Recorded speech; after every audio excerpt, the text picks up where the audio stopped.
Welcome, everyone. Buckle up because today we're diving into a story that's equal parts engaging, inspiring, and downright unforgettable. It's the incredible journey of Officer David, a man who faced unimaginable challenges, stared down the darkest of times, and emerged as a hero, not just for his family, but for an entire community. But this isn't your typical hero story. No.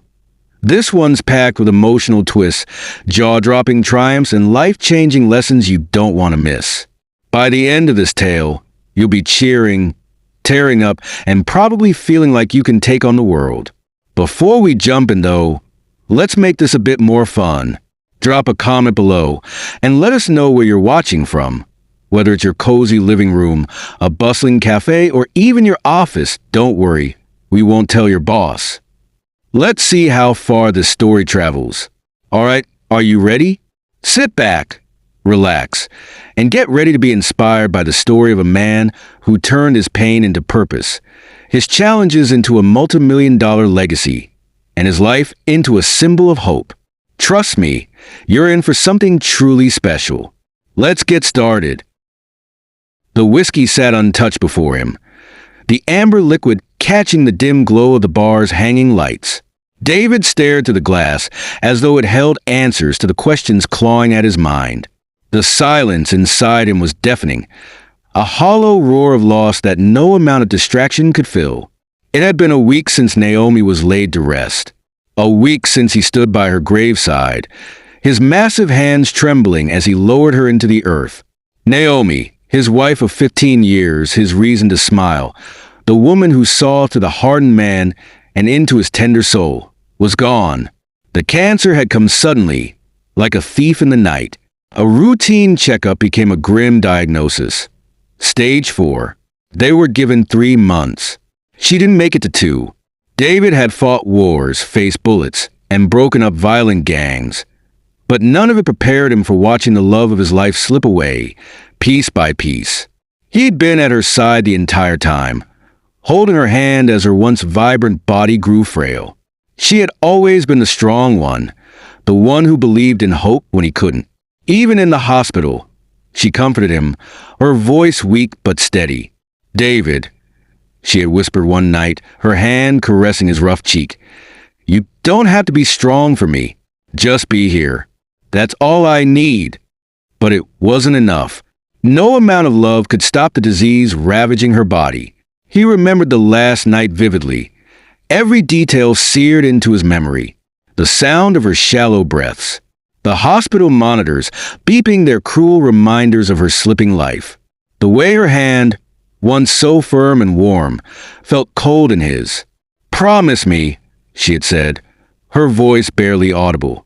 "Don't let this break you. The world needs your strength, David. You're meant for more than grief." He nodded, choking back tears, unable to find the words to reply. Minutes later, she was gone. Now, sitting in the bar, her absence was a weight he couldn't lift. He had come here not to drink, but to escape the oppressive silence of their home.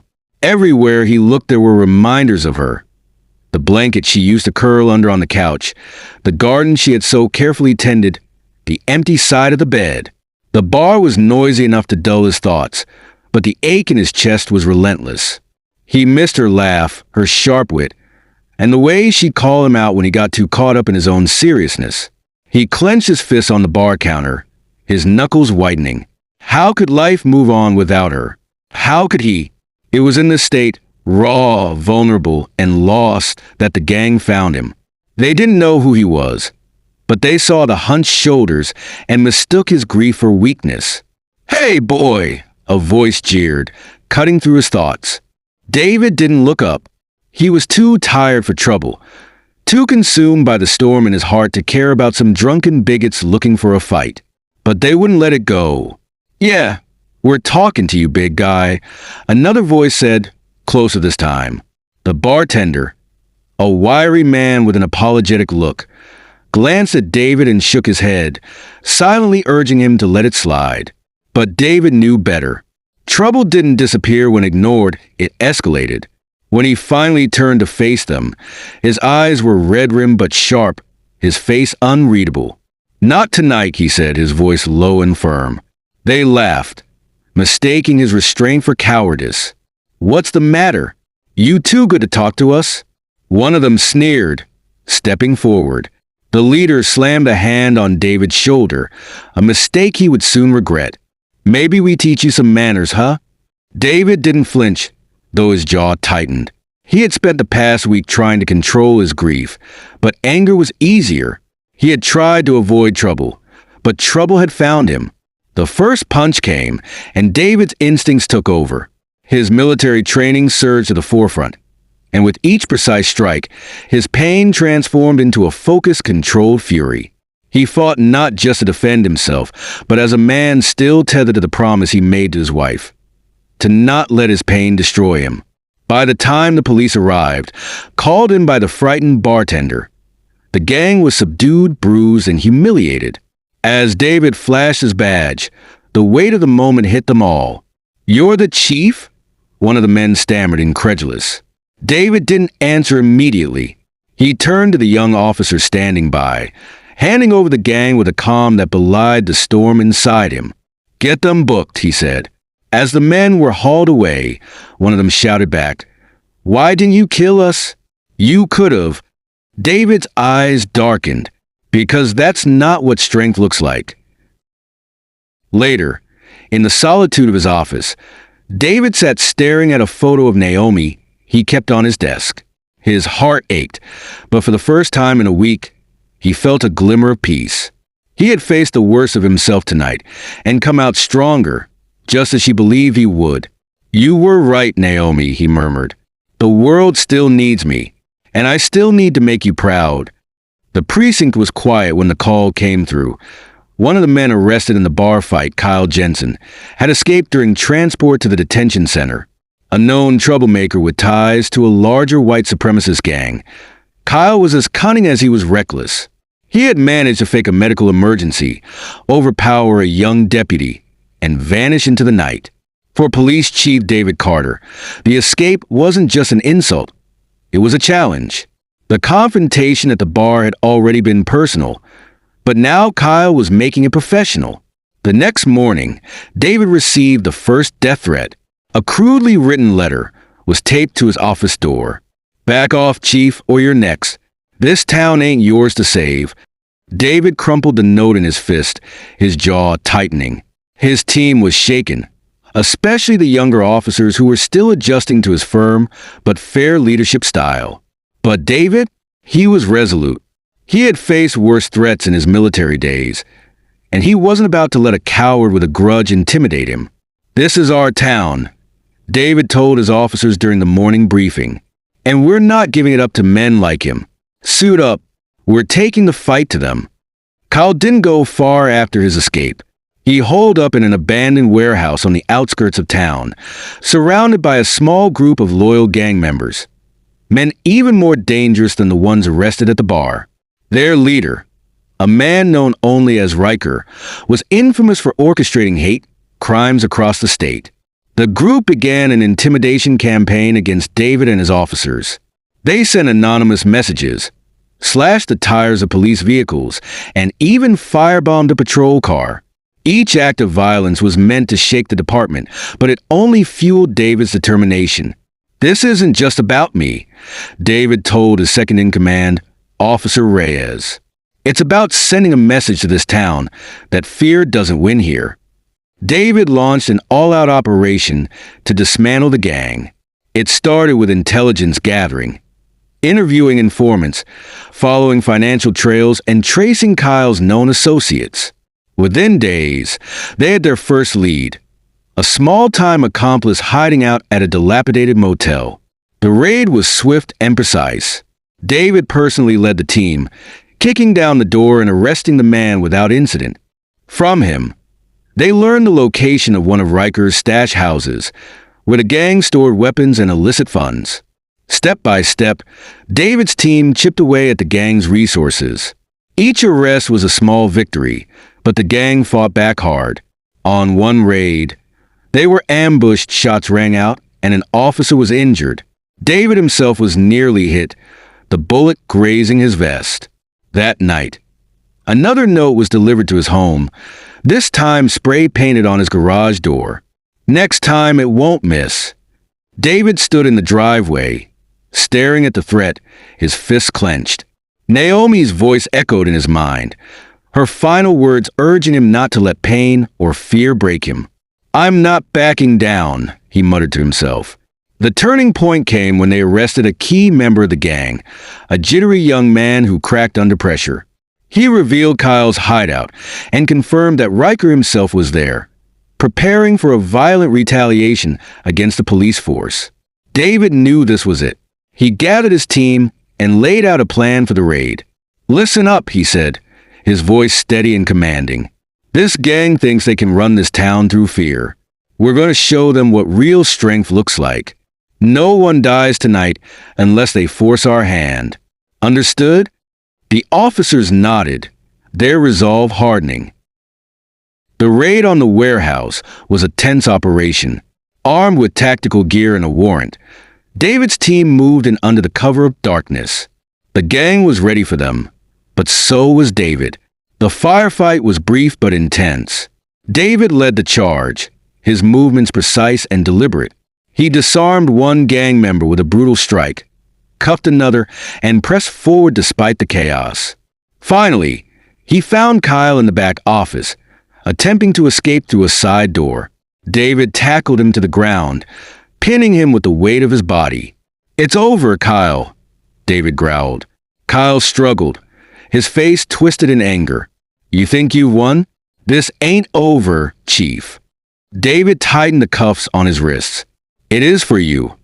As Kyle was hauled out, David caught sight of Riker being loaded into another squad car. The gang's leadership was dismantled, its members in custody. The town could finally breathe again. The next morning, David stood in front of the station, addressing the press and the townspeople who had gathered.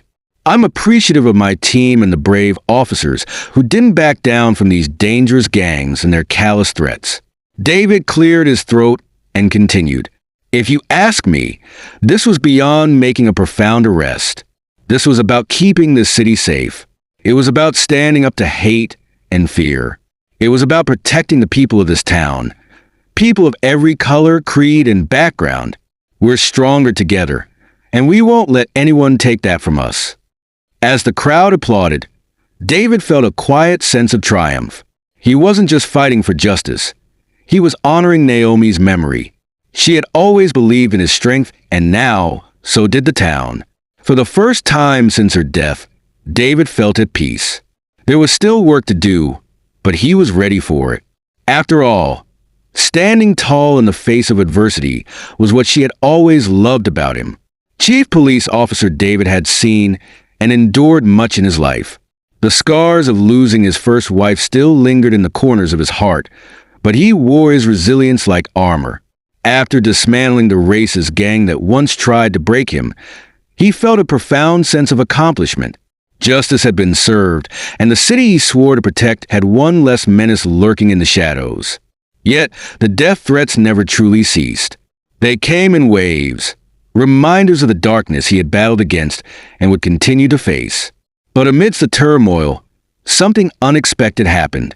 He met Gabriella, a fiery, compassionate woman who walked into his life during a charity event organized to support victims of crime. She was a social worker, dedicated to helping families affected by violence. Gabriella was unlike anyone David had ever met. Her spirit was fierce, her kindness boundless, and her belief in him unwavering. It didn't take long before David, once consumed by duty and haunted by loss, found himself falling deeply in love. Their courtship was a beacon of hope in David's otherwise chaotic life. Gabriella not only understood the weight of his responsibilities, but stood firmly by his side. Within a year, they married in a beautiful ceremony surrounded by friends, family, and colleagues who had witnessed David's transformation. Soon after, they welcomed a daughter, little Amara, whose laughter filled their home with joy and purpose. Amara was the light of David's life, a reminder of all the good he fought to protect. The years passed swiftly, and Amara grew into a bright, curious 3-year-old who adored her father. She loved hearing stories about his work, though David often softened the details, choosing to tell tales of bravery and justice instead of danger and violence. Gabriella would laugh softly, warning him not to encourage Amara's fascination with catching bad guys. But David's world came crashing down one fateful evening. It was a quiet night at home. Gabriella was preparing dinner while David played with Amara in the living room. Suddenly, a commotion erupted outside, a loud crash, shouting, and then silence. Before David could react, masked men stormed into the house, overpowering him with brute force. They grabbed Amara, her small cries piercing the air, and disappeared into the night. It was a nightmare made real. The gang he had taken down years ago had returned. One of its leaders, recently released on a technicality, orchestrated the kidnapping to exact revenge. The note they left behind was simple: "You took our lives. Now we'll take what matters most to you." David was shattered. Guilt and rage threatened to consume him as he replayed every decision that led to this moment. Gabriella's tears were endless, her pleas for their daughter's safe return cutting through David's despair like a knife. But amidst the anguish, he made a tough decision to turn this around. He was not just a grieving father. He was a chief of police, and no one would take his child and get away with it. David threw himself into the search with relentless determination. The entire police department mobilized, combing the city for leads. David's colleagues begged him to take a step back, to let them handle it, but he refused. Every second mattered, and every lead felt personal. The gang had underestimated the lengths he would go to for his daughter. For days, David didn't sleep. He tracked down old associates of the gang, leveraging every ounce of authority he had. When words didn't work, his fist did.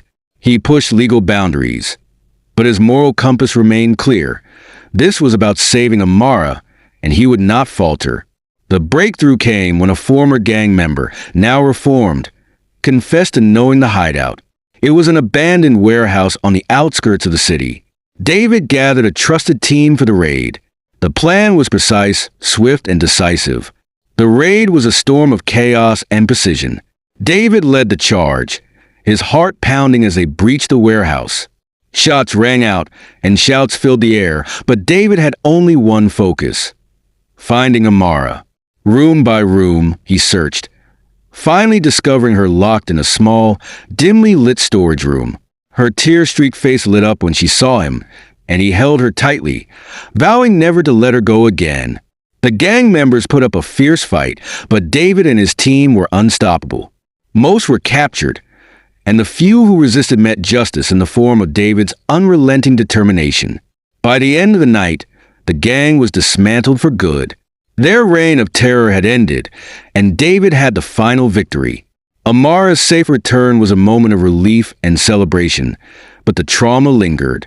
David and Gabriella worked tirelessly to heal as a family, finding strength in their love for one another. The city hailed David as a hero once again, but for him, the greatest victory was holding his daughter close and knowing she was safe. David continued to lead the police force with unwavering resolve. His personal battles had shaped him into a stronger, wiser leader.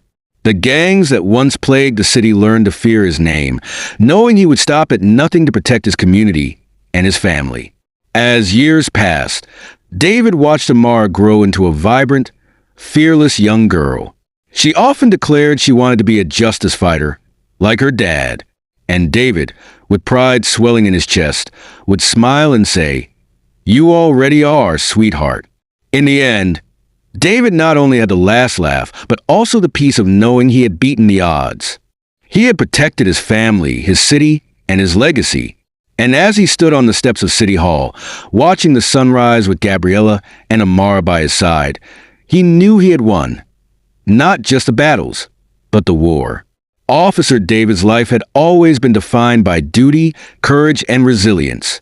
But after the harrowing ordeal of rescuing his daughter and dismantling the gang that haunted his past, he found himself at a crossroad.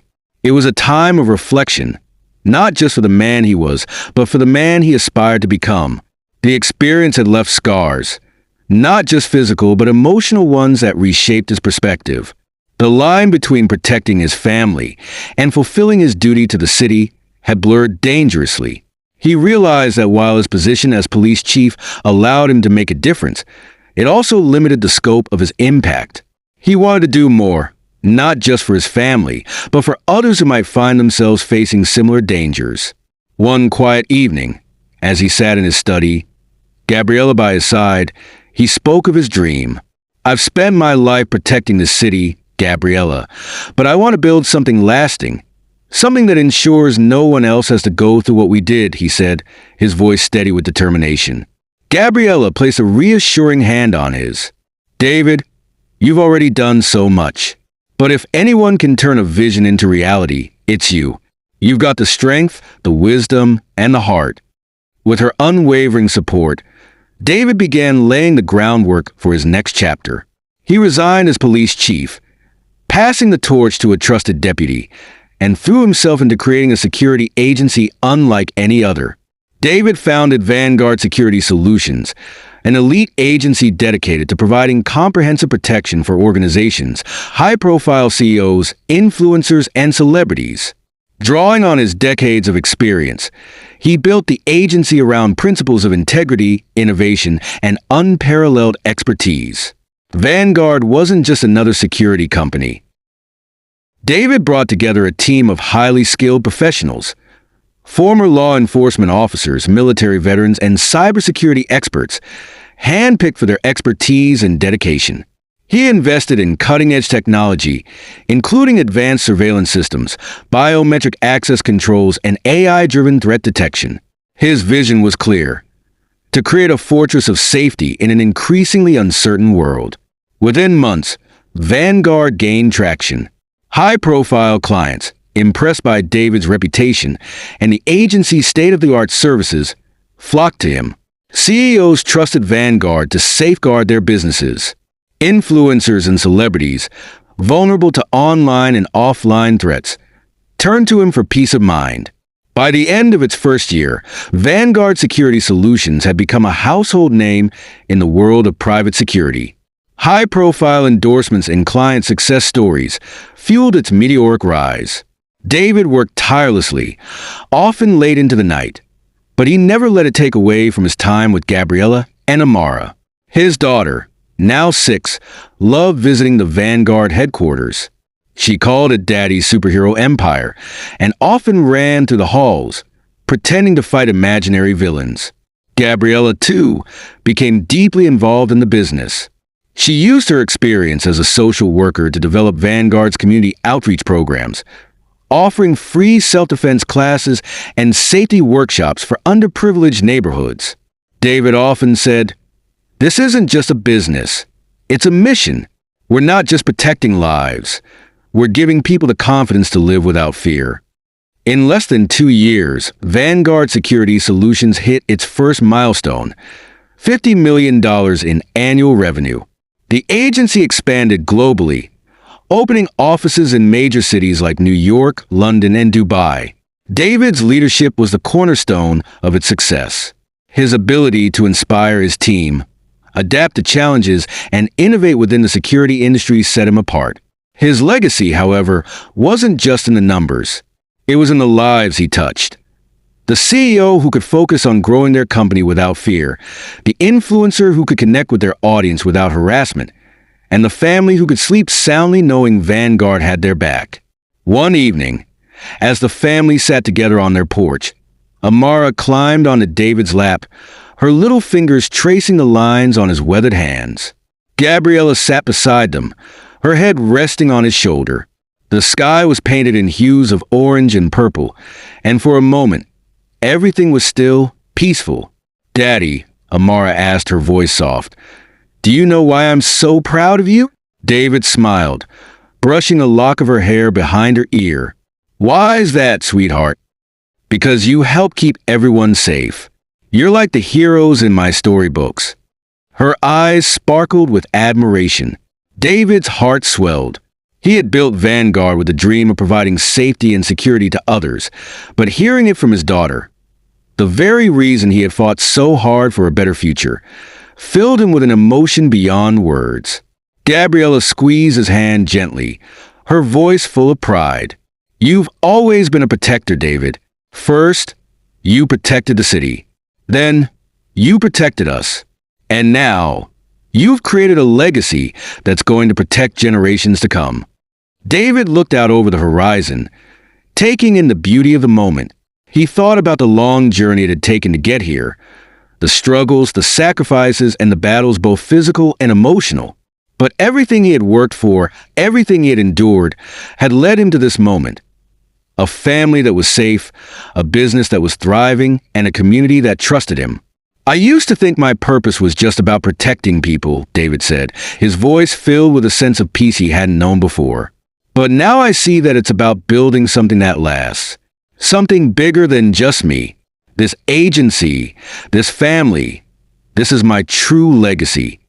As Vanguard Security Solutions continued to grow, so did David's influence in the security industry. He was invited to speak at major conferences, sharing his insights on security innovation, the evolving nature of threats, and the role of leadership in building a resilient future. His story, the one of a police officer turned businessman, resonated with so many. David was no longer just a former officer. He was a visionary entrepreneur, a man who had turned tragedy into triumph and had used his past to fuel his future. Vanguard's success brought him more clients from all corners of the globe, top-tier corporations, high-profile figures from the entertainment industry, and even politicians who sought David's expertise. His company was a trusted name when it came to securing not just physical spaces, but the digital landscapes that were becoming increasingly vulnerable. His team grew, with hand-picked experts, all as dedicated to the mission as David was. But through all the meetings, the press conferences, and the international deals, David remained grounded. His commitment to his family never wavered. Every evening, after the long workdays, he came home to Gabriella and Amara. They were his anchor, his heart. And when he walked through the door, it was as though all the business achievements and accolades were irrelevant. All that mattered was being present for them. 2 years after launching Vanguard, David stood on the stage at the company's annual gala. The room was filled with influential figures, business leaders, celebrities, philanthropists, all gathered to celebrate the success of the security agency that had become a global powerhouse. But David didn't focus on the applause. He wasn't interested in accolades or trophies. He had built Vanguard for a deeper purpose. As he looked out over the crowd, his gaze shifted to the front table, where Gabriella and Amara sat.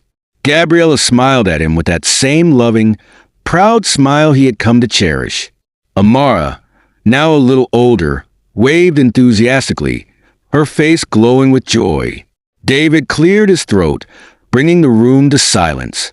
"This is not just a celebration of business success," he began, his voice firm and steady, "but a celebration of the people who made it all possible. My family, my team, and everyone who believed in this vision. You see, when I started this journey, I was just a man with a mission to protect people. But I've learned that protecting people is about more than just security systems. It's about building trust, creating a sense of safety, and empowering others to live freely. That's the legacy I want to leave behind. And it starts with all of you in this room." The crowd erupted into applause, but David's eyes remained fixed on his family, his heart swelling with pride. In that moment, he knew that he had accomplished something far greater than he ever thought possible. He had built a legacy that went beyond just protecting lives. He had built a future. Later that night, after the gala had ended, David returned home to his family. Gabriella embraced him tightly, whispering, "I'm so proud of you." And Amara, now 8 years old, climbed onto his lap once more, just like she had when she was a little girl. "Daddy, you're the best superhero ever," she said with a grin, before resting her head against his chest. David smiled, holding her close, feeling an overwhelming sense of peace. The future was bright. The battles had been fought, and the hard work had paid off. And no matter what challenges came next, David knew one thing for sure. His legacy was secure. Vanguard Security Solutions wasn't just a business.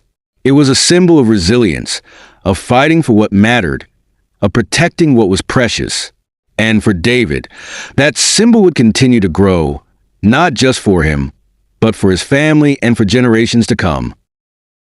And so, Officer David's journey teaches us one thing above all. Resilience is the ultimate superpower. Life threw its hardest punches at him. Racism, violence, loss. But he turned every setback into a stepping stone, building not just a career, but a legacy that will inspire generations. What did you learn from David's story? Kindly share your thoughts in the comment section. I want to hear from you. And here's the best part. David didn't just make himself stronger. He built something that made the world stronger too. That's the kind of impact we can all aspire to. Now, here's the deal. If David's story inspired you, fired you up, or even made you shed a tear, don't worry, we won't judge. Then do us a favor. Hit that subscribe button right now. Why? Because on this channel, I'm all about sharing stories that empower, uplift, and remind you just how powerful the human spirit can be. Plus, trust me, you don't want to miss what's coming next. So go ahead, click subscribe, and let's keep the inspiration going. After all, we're building a community here, one story at a time. And who knows, the next story could be about you. Thanks for watching.